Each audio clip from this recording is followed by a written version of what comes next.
লোকাশিস তেওঁ বৰপেটাৰ পৰা আহিছে আৰু ক্লাছ 9ত থাকোঁতে তেওঁ এখন কিতাপখন মানে প্ৰকাশ কৰি উলিয়াইছে তেওঁ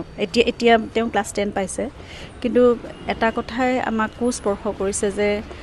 ইমান সৰু বয়সৰ কিশোৰ এজনক এই 14-15 বছৰীয়া এজন কিশোৰক জুবিনৰ জীৱন দৰ্শনে বা জুবিনৰ আদৰ্শই যে তেওঁলোকক স্পৰ্শ কৰিছিলে সেইটো আমাৰ কাৰণে এটা মই তেওঁৰ পত্নী হিচাপে বুলিয়ে নকওঁ কিন্তু এইটো এটা মানে প্ৰাপ্তি বুলি ক'ব পাৰোঁ আৰু নতুন প্ৰজন্মৰ মাজত জুবিনৰ আদৰ্শ বিশ্বাস তেওঁৰ সাধনাৰ চৰ্চাখিনি এনেকৈ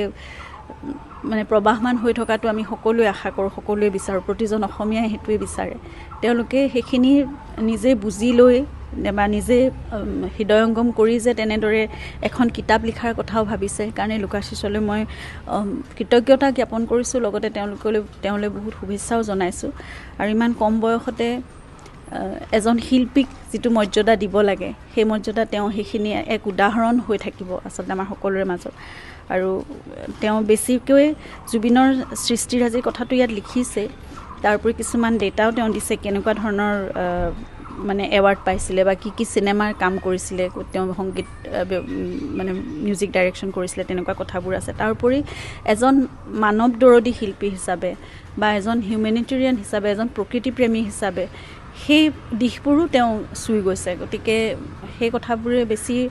তেওঁ জুবিনৰ আদৰ্শক যে তেওঁ হৃদয়ংগম কৰিছিলে সেই কথাটোৱে মোক বেছিকৈ আচলতে অনুপ্ৰাণিতও কৰিছে আৰু মই ভাবোঁ তেওঁলোকৰ প্ৰজন্মৰ সকলোকে সেই কথাবোৰে নজনা কথাখিনিও তেওঁৰ বয়সৰ ল'ৰা ছোৱালী মানে বুজিবলৈ চেষ্টা কৰিব আৰু অনুপ্ৰেৰণা যোগাব এইখিনি কথাই তেওঁলোকো তেনেদৰে আগবাঢ়ি যাওক বহুত শুভকামনা থাকিল মোৰ নাম লোকাশিস বায়ন মই ক্লাছ 9ত থাকোঁতে এই কিতাপখনত লিখিছিলোঁ এতিয়া ক্লাছ 10 এই কিতাপখন অনলাইন মাধ্যম যোগে উপলব্ধ হ'ব আৰু অফলাইন মাৰ্কেটতো আপোনালোকে এই কিতাপখন পাব এই কিতাপখনত জুবিন গাৰ্গ আছিল এনেকুৱা ব্যক্তি যাক সকলোৱে শ্ৰদ্ধা কৰিব লাগে আৰু ইয়াত জুবিন গাৰ্গৰ বহুখিনি নজনা কথা উপলব্ধ আছে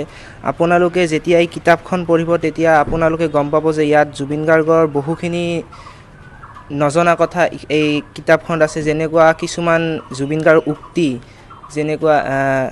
যাৰ পৰা একো শিকিব নোৱাৰা তাক ছাৰ বুলি নকবা তেনেকুৱা কিছুমান উক্তি এই কিতাপখনত মই দিবলৈ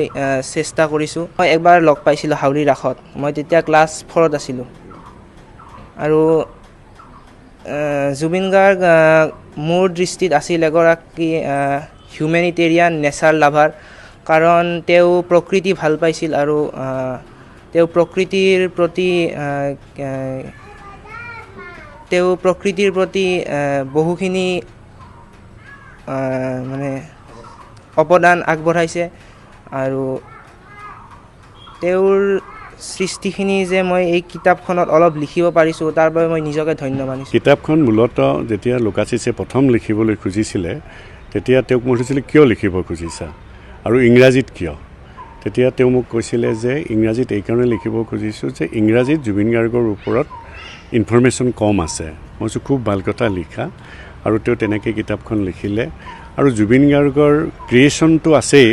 তাৰ ওপৰঞ্চি আদাৰ ছাইডছ কিছুমান অন্যান্য দিশ কিছুমানো তেওঁ তাত সুন্দৰকৈ ফুটাই উঠাইছে যে তেওঁ প্ৰকৃতিপ্ৰেমী তেওঁ মানৱ দৰদী এই গোটেইবোৰ কথা ধুনীয়াকৈ ফুটাই উঠাইছে আৰু কোন আমাৰ ইতিমধ্যে গৰিমা গাৰ্গ শইকীয়াই কৈছে যে কিছুমান খুব গুৰুত্বপূৰ্ণ তথ্য তাত আছে গতিকে মই ভাবোঁ যে ইংৰাজী ভাষাত যদি কোনোবাই জুবিন গাৰ্গৰ তথ্য বিচাৰে তেনেহ'লে লোকাশিসৰ এই কিতাপখন তেওঁলোকে সংগ্ৰহ কৰিব পাৰে আৰু মই লোকাশিসৰ এই কৃতিত্বক অনন্য বুলিয়ে ক'ম কাৰণ ক্লাছ 9ত পঢ়ি থাকোঁতে যেতিয়া জুবিন গাৰ্গ ঢুকাইছে তেতিয়াই কিন্তু মানে লোকাশিসে মন মেলিছিল যে এনেকুৱা এখন কিতাপ এখন লিখিব গতিকে 9ম শ্ৰেণীত পঢ়ি থকা ল'ৰা এজনৰ মনত অহা এই ধাৰণাটো আজি সম্পূৰ্ণভাৱে প্ৰকাশ পাইছে আৰু আজি গৰিমা শইকীয়া গাৰ্গক তেওঁ পুথিখন অৰ্পণ কৰিছে গতিকে নিঃসন্দেহে এইটো আমাৰ কাৰণে গৌৰৱৰ সময় আৰু লোকাশিসক সেইকাৰণে মই আন্তৰিক ধন্যবাদ জনাইছোঁ আপুনি বিচৰা বাতৰি পাব কেৱল নিউজ 18 এপত নিউজ 18 এপ ডাউনলোড কৰিবলৈ স্ক্যান কৰক এই QR কোড গুগল প্লে ষ্টৰতো পাব এই নিউজ 18 এপ